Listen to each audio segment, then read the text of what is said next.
Kwasi mwala lo mamia na moma di modi umbu lokoli lo ba na mwaba na milalo. Boa lo babedi basomele mboa sawa nyese buya babwana.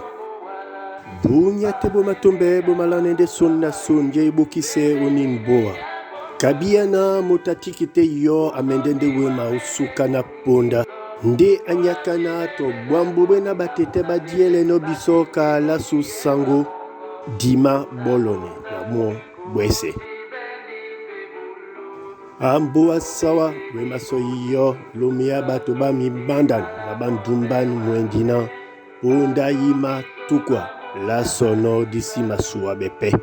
Disi manane to moto di mabungwa ndenjeye yasu. Elimba dikalo ya lobabedi ematombele bese mwendi mwa sangwa onyamboa pi sandumba kinga maso.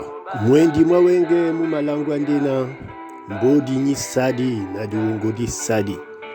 Mbodi nyi ndene pe na diungo di ndene.